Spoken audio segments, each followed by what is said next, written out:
I'm trying to figure out where we should put this. Well, Kind of cool. Look at though if we had it here and if something were to pass in this area.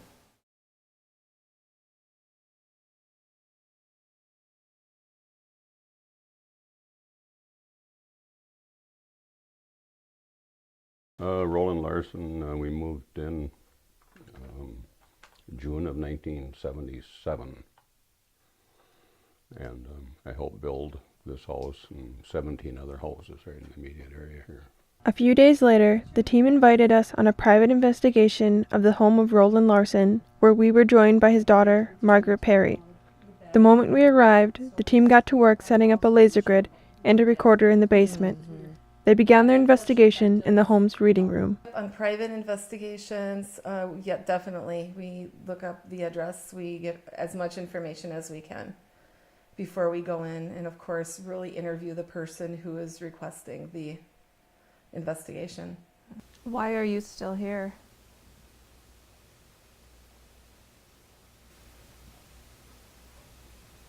Do you know what year it is? Do you mind that we're all here in this room trying to hear you? When Perry lived in the home, she said she experienced a number of unexplained phenomena.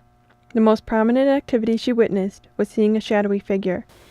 And so the next morning, during the day, everyone was kind of off, going doing errands, and my dad was again sleeping, and I was with my mom alone by myself again, and I saw now this dark image. It was dark, go same direction. Really? And I was like a figure, or was it was a just shape? it was just like a tall, like a vertical shape, and just right across. And you saw it first out of the corner of your eye, and And then when did I you look turned, full on? When I looked full on, there it went. Yep, I believe.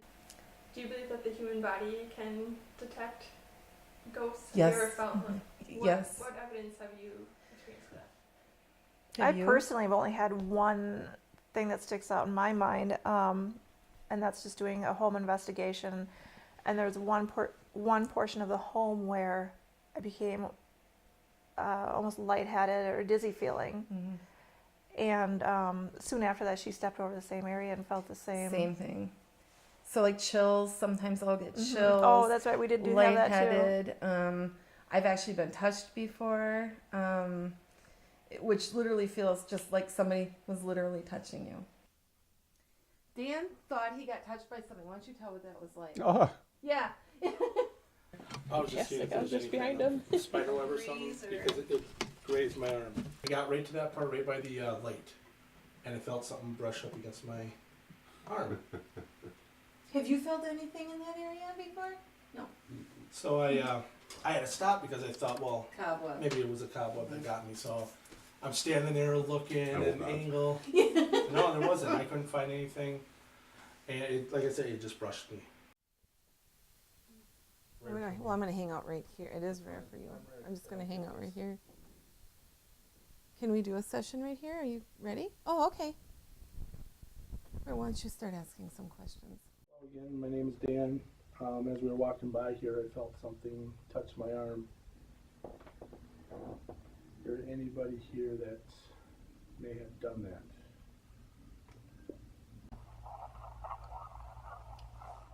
So what we're going to play for you are called EVPs. It's short for electronic voice phenomenon. Basically, voices that you can't hear by ear, but for some reason are picked up on like little audio recorders. And Lisa had 2 recorders. Between us two, we had 3 of them. And we picked up about 7 voices, which were, I'm almost 100% sure were not contaminated by the equipment or any of the other people in the home.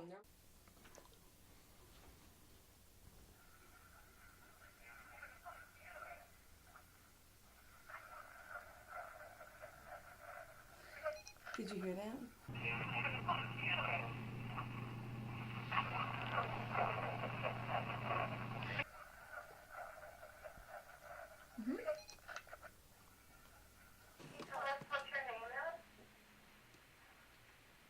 Dorothy? The next EVP is really, really interesting. When we were talking to Margaret, Margaret was telling us about when your wife, her experience, and she said that she compared it to Dorothy from The Wizard of Oz. Opening up a door. Where now, in where part of the house? This is in the back, in the master bedroom. Your bedroom still. This Okay, is, yeah. alright. But Margaret was telling us the story out here how your wife said it was similar to like Dorothy from The Wizard of Oz, everything in black and white, and then opening up a door, and then in color. Mm-hmm. So our next EVP then, I will ask what your name is, and that's 274. Yep, I got it ready. Yep.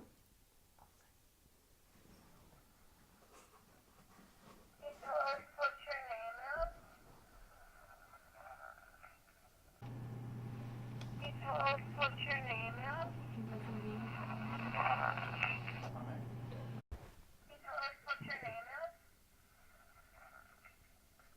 Yep, and then to back up our evidence too, like I said, we have a whole bunch of recorders, so I will play back that same area that I asked the question. Nothing was on his recorder. Nothing was on Lisa's recorder. The only recorder that got it was the one recorder that I had. So I'm 100% certain that was not any of us, not a noise or anything. So that's very, very interesting. The group also captured evidence of the paranormal and the K2 meter in the home's kitchen. The family that lives here has heard footsteps and seen a figure of a man, and they just want some answers. Is there a reason why you're here? Are you making the lights go right now?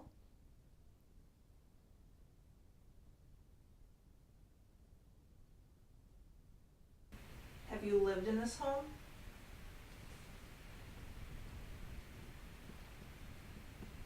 Did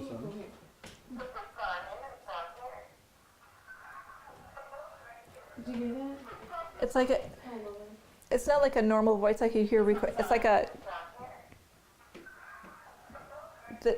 the voice, it's like a kind of, you know what I mean?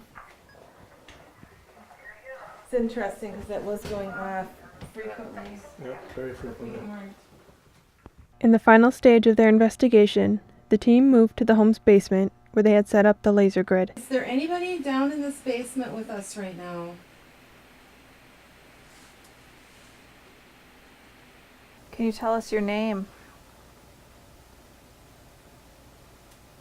They've heard footsteps in this area upstairs. Is there any way that someone can walk down the hall right now so that we can hear the footsteps? We also have lights on the walls. If you can walk past the office doorway, we might be able to see your shadow on the wall. So do you have a new perspective on the activity in your house after hearing all these? Nah, not really. Nah, nothing has changed in that regard, and like I said, Jesus is my Lord and Savior. But boy, there are some things that you just can't explain, and I think that's why we like to do this so much. Where do the voices come from? I don't know. And that's why I guess I just don't worry about it. No, nope, and I don't either. What is the aim of this company? What is your goal? Just to help people. I think there are a lot of people out there that have experiences. I can't imagine that there's even one person that hasn't had something happen to them in their life, whether it was like maybe seeing a shadow out of the corner of their eye and then they just brush it off. But for me, when I see a shadow out of the corner of my eye and my animals in the house are like looking and following something going down the hall, it wasn't just out of the corner of my eye. So. For Lisa Larson, Tina Porn, and Dan Porn, the paranormal is normal. They will continue to provide Western Wisconsin with free, professional paranormal investigations for peace of mind. Reporting for Inside Eau Claire, I'm Danielle Paul with Alex Zank and Megan Flynn.